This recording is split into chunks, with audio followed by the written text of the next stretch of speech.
कुछ लोग छोटी छोटी परेशानियों में टूट जाते हैं, निराश हो जाते हैं और हार मान लेते हैं। फर्क सिर्फ इतना होता है कि पहले वाले लोग अपने मस्तिष्क और विचारों पर नियंत्रण करना सीख चुके होते हैं। तो आज की इस कहानी में हम जानेंगे कि मानसिक रूप से मजबूत कैसे बने, और यह जानेंगे एक ऐसे प्रसंग से जिसमें एक बौद्ध महात्मा अपने शिष्यों को जीवन के गहरे रहस्य समझाते हैं। एक विशाल बौद्ध आश्रम था। वहाँ सैकड़ों शिष्य शिक्षा ग्रहण करने के लिए आते थे। एक दिन महात्मा अपने शिष्यों को मानसिक शक्ति और विचारों की ताकत के बारे में समझा रहे थे। गुरु बोले, बेटा, मनुष्य का मस्तिष्क कभी भी खाली नहीं रहता। या तो उसमें अच्छे विचार आते हैं या फिर बुरे। अच्छे विचार आए तो जीवन सुखद होता है, बुरे विचार आए तो पतन निश्चित है।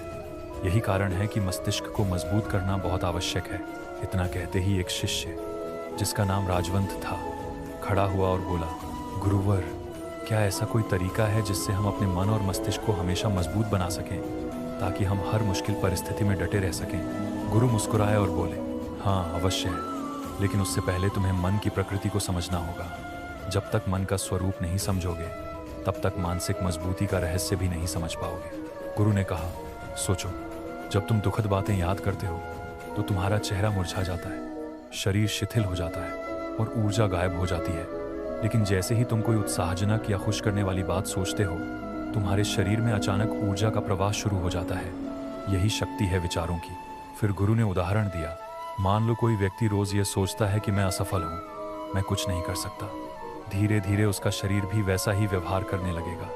लेकिन अगर वही व्यक्ति ये सोचे कि मैं सक्षम हूँ, मैं मेहनत करूँगा और सफल बनूंगा, तो उसका शरीर भी उसी अनुसार ऊर्जा से भर जाएगा। शिष्य ये सब